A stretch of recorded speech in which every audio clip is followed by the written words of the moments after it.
Hi hello ನಮಸ್ತೆ welcome back to S K cooking channel. ನಾನಿವತ್ತು ತೋರಿಸ್ತಾ ಇರ್ತಕ್ಕಂಥ ರೆಸಿಪಿ ಸ್ನ್ಯಾಕ್ಸ್ ರೆಸಿಪಿ. ಯಾರಾದರೂ ಫಸ್ಟ್ ಟೈಮ್ ನನ್ನ ಚಾನಲ್ ನೋಡ್ತಿದ್ರೆ ಪ್ಲೀಸ್ ಸಬ್ಸ್ಕ್ರೈಬ್ ಮಾಡ್ಕೊಳ್ಳಿ, ಲೈಕ್ ಮಾಡಿ, ಹಾಗೆ ನಿಮ್ಮ ಫ್ರೆಂಡ್ಸ್ಗೆಲ್ಲ ಶೇರ್ ಮಾಡಿ. ಇಲ್ಲಿ ಇಡ್ಲಿ ಹಿಟ್ಟು ಇನ್ನು ಉಳಿದಿರುತ್ತಲ್ವ, ಅದರಿಂದ ಈ ರೆಸಿಪಿ ಮಾಡ್ಬೋದು. ತುಂಬ ಟೇಸ್ಟಿಯಾಗಿರುತ್ತೆ. ಮಾಡೋದಕ್ಕೆ ಬೇಕಾಗುವಂಥ ಇಂಗ್ರೀಡಿಯೆಂಟ್ಸ್ ನೋಡೋಣ. ನಾನಿಲ್ಲಿ ಒಂದು ಬೌಲಷ್ಟು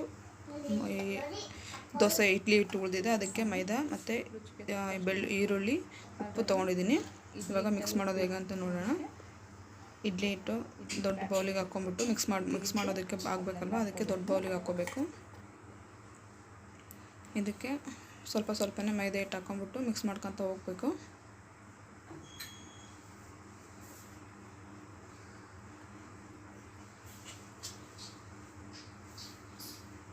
ತುಂಬ ಟೇಸ್ಟಿಯಾಗಿರುತ್ತೆ. ಮಕ್ಕಳು ಸ್ಕೂಲಿಂದ ಬಂದ ತಕ್ಷಣ ಮಾಡ್ಕೊಳೋದಕ್ಕೆ ಸ್ನ್ಯಾಕ್ಸ್ ಥರ ಚೆನ್ನಾಗಿರುತ್ತೆ. ನೀವು ಮನೇಲಿ ಟ್ರೈ ಮಾಡಿದ್ದನ್ನು ಹೇಗೆ ಬಂದಿದೆ ಅಂತ ನನಗೆ ಕಮೆಂಟ್ ಮಾಡಿ ಹೇಳಿ. ನನ್ನ ಮಕ್ಕಳಿಬ್ಬರಿಗೂ ಇದಂದರೆ ತುಂಬ ಇಷ್ಟ. ನೀವು ಮನೇಲಿ ಟ್ರೈ ಮಾಡಿ. ಯಾರು ನಿಮ್ಮ ಮಕ್ಕಳಲ್ಲಿ ಇಷ್ಟಪಟ್ಟು ತಿಂದಿದ್ದಾರೆ ನಾನು ಕಮೆಂಟ್ ಮಾಡಿ ಹೇಳಿ. ಇದೆಲ್ಲ ಮಿಕ್ಸ್ ಮಾಡ್ಕೊಂಡಿದ್ದೀನಿ. ಇವಾಗ ಚಿಕ್ಕದಾಗಿ ಕಟ್ ಮಾಡಿರ್ತಕ್ಕಂಥ ಈರುಳ್ಳಿ, ಸ್ವಲ್ಪ ರುಚಿಗೆ ತಕ್ಕಷ್ಟು ಉಪ್ಪು ನೋಡ್ಬಿಟ್ಟು ಹಾಕ್ಕೋಬೇಕು. ಯಾಕಂದರೆ ಇಡ್ಲಿನಲ್ಲಿ ಆಗಲೇ ಉಪ್ಪು ಇರುತ್ತಲ್ವ, ಅದಕ್ಕೆ ನೋಡ್ಬಿಟ್ಟು ಉಪ್ಪು ಹಾಕ್ಕೋಬೇಕು. ಹಸಿಮೆಣಸಿನ್ಕಾಯಿ ಸ್ವಲ್ಪ ರೆಡ್ ಆಗಿದೆ.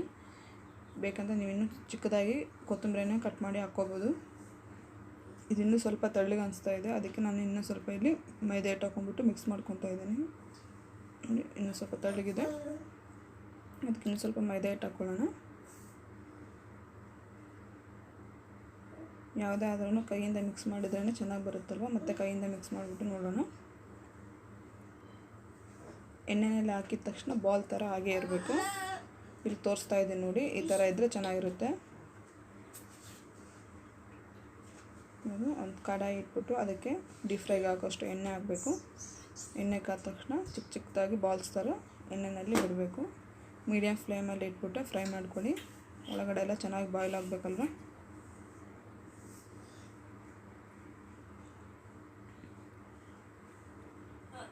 ಫಸ್ಟಿಗೆ ಸ್ವಲ್ಪ ಅಂಟ್ಕೊಳ್ಳುತ್ತೆ, ನಿಧಾನಕ್ಕೆ ಅದು ಎಣ್ಣೆ ಎಲ್ಲ ಫ್ರೈ ಆದ ತಕ್ಷಣ ಬಿಟ್ಕೊಳ್ಳುತ್ತದೆ. ಚೆನ್ನಾಗಿ ಫ್ರೈ ಮಾಡ್ಕೋಬೇಕು. ಬ್ರೌನಿಶ್ ಥರ ಆಗಬೇಕು.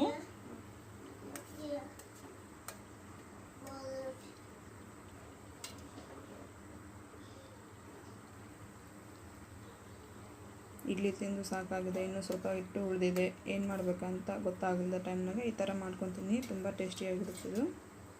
ಚಟ್ನಿ ಜೊತೆ ಇನ್ನೂ ಟೇಸ್ಟಿಯಾಗಿರುತ್ತೆ. ನೋಡಿ, ಕಲರ್ ಆಗಲೇ ಚೇಂಜ್ ಆಗಿದೆ.